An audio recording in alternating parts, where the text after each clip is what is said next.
Fear me, if you dare. Hey, look, a little cat. He is funny and charming, and that little cat is so sweet. Come here, little kitty, kitty. I want to take that cat home and have him be my pet. Oh, little kitty. Puss is always going to be one of those great characters, no matter if his belly hangs over his boot line. Now, who's a pretty kitty? For you, baby, I could be. He's just a pampered, big, fat, pampered cat. It's hysterical to look at. Feed me, if you dare. Woo! That's a whole lot of kitty. Puss is the coolest cat in Far, Far Away. Catnip. That's no mine. I hate Mondays. Every woman, since I have done this character, I love your cat. They don't say, I love Zorro anymore. Viva la revolución!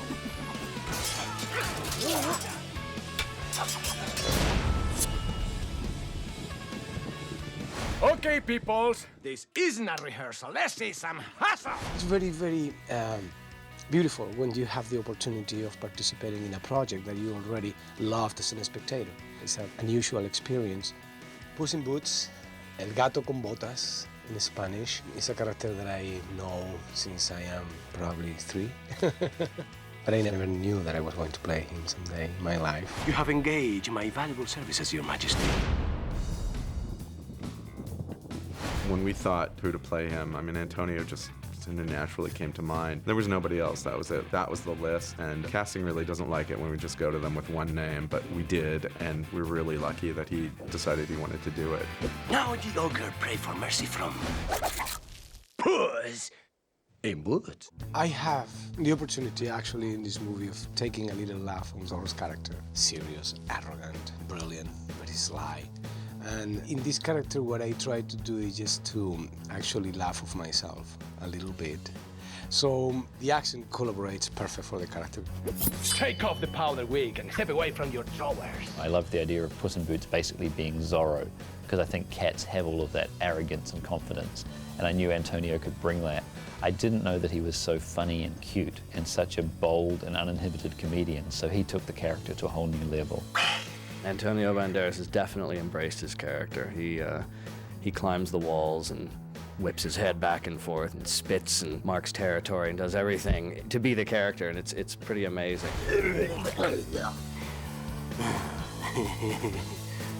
Hairball. He's a filmmaker, so he comes in understanding what it's like to do what we do. He knows how important it is that he brings all of himself to the sessions. He doesn't scoff at anything. He'll sing, he'll cough up a hairball, he'll dance, he'll do, and he does it with such love and gusto.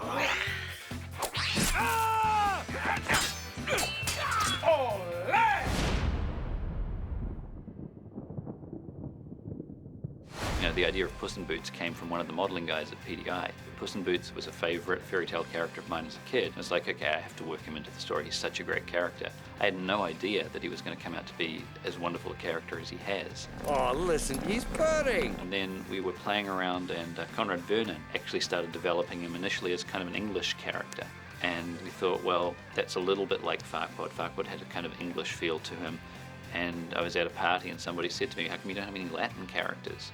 And it went like that. It went, well, Puss in Boots, Zorro, Antonio Banderas, and from that moment on, which is very early on, Puss in Boots just was Antonio Banderas. He was Zorro embodied in a cat. Already our minds are becoming one. I will never forget the first sequence where Puss in Boots is introduced, that Conrad Vernon storyboarded. And, you know, we basically were on the floor laughing. His claws come out. Ah! They gave the sequence to me and said, somehow Puss in Boots comes to kill Shrek and they become friends at the end. So I just kind of took that premise for the scene and went from there. Look out, Shrek, he's got a piece. It's a little cat donkey. He's certainly nailed the tone of it, you know, right off the bat, and that sequence took about a year to go from the initial storyboard sequence of it to what's in the movie, because the story changed around it. But he got the humor down immediately, as he almost always does. Get it off! Get it off! Oh! He helped us establish who is this character of Puss in Boots, and obviously when Antonio did the voice, it changed again very much, and he brought a whole new level to it. One of my 9 lives, I was the great cat burglar of Santiago de Compostela. And when I saw the cat, I just fell in love with him immediately. It was very well conceived, and all I had to do is have a voice, and that was very good, but the character was already a winner. I am obliged to accompany you until I have saved your life. I'm sorry, the position of annoying talking animal has already been taken. Donkey's a little jealous of Puss in Boots. Listen, if we need an expert on licking ourselves, we'll give you a call. It's always a very competitive for the friendship of Shrek, but at the same time, because they are both picky with each other, which is good. It creates a tremendous amount of comedy. You little hairy little licking sucker. But at the same time, they're two outcasts, two solitary guys, and now they got something. They got a family that they created through these adventures that they are living. Oh, you'll learn to control that. They hate each other and they love each other, and that, you know, that becomes sort of clear along the way. They're competing, especially in Shrek 2, and actually even more so in Shrek 3rd, for Shrek's affection and for his attention. And they have different points of view about how to sort of deal with women and with the world, and Donkey is basically all over the place, from be honest to lie through your teeth to whatever. Puss is always the romantic. You are the love of my life. As are you. And you. I don't know you, but I like to.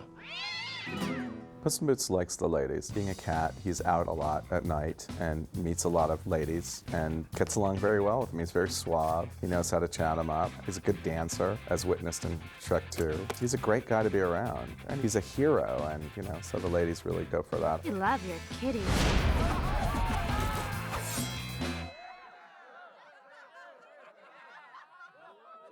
Puss in Boots has gotten very fancy, big, fancy. You've got to be kidding me. The alternate reality Puss in Boots character, he provides the biggest belly laughs in the film, and in more ways than one. In Shrek Forever After, we're able to craft new aspects of their characters because of the alternate reality. And therefore, you have Antonio Banderas playing a giant house cat who's retired. Where's your hat? Where's your belt? Your wee little boots. Boots! Cat! That was a line that you ad-libbed for us. And Puss in this reality has taken off his boots, he's taken off his belts, like an old cop that's hung up his badge and his gun. Puss has put those aside, and he now lives the lap of luxury with Fiona, who combs him, brushes him twice a day. She feeds him heavy cream, which he enjoys, and he just lounges around in a big pink satin pillow and enjoys life. I have all the cream I can drink and all the mice I can chase. I'll get him later. One of the things that was a big challenge for us was tackling how we're going to make Puss fat. Fat is that sort of volume in a character is always difficult to deal with when you're rigging the character, setting up how the character body deforms, getting all that interaction with the different parts of the body. Puss is complicated even more so because he's covered in fur, which is exponentially more difficult in computer graphics. So on our film, actually, Puss got completely rebuilt from scratch to take advantage of the new technologies that we could utilize to help do that.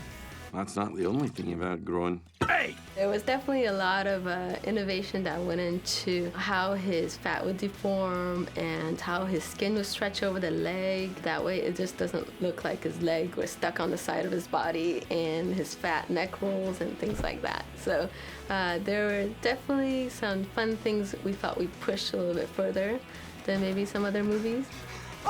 There's so much work that we put into it, but I think it turned out beautifully fat. Where are you going to eat that? And when we first see him in this movie, when I'm in the theater watching it with people, it feels like the theater's gonna explode because he's so funny, and you can even feel the weight Puss has gained in Antonio's voice. I think, he really got behind this character, but deep down inside, he was still that swashbuckling Puss that we all know. Look, Donkey, the chimichanga cart. Quick, ándale, after him, burro. He's just lazy and fat, but makes him very funny, actually, and sweet, too. He never stopped being sweet.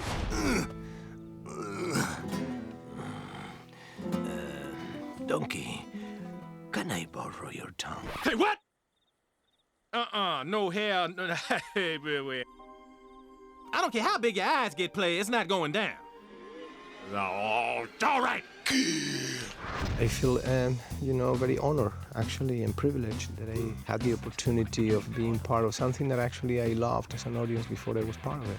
And, because when I saw the first Shrek, I thought, oh my God, this is a totally new approach to animation, different to anything that I have seen before. It's fantastic. That little thing. So I'm very proud. Hey! Isn't we supposed to be having a fiesta? Look out, Shrek! You gotta pee! Oh, get it off! Then it's up to me. You are one funny kitty cat. What did I say?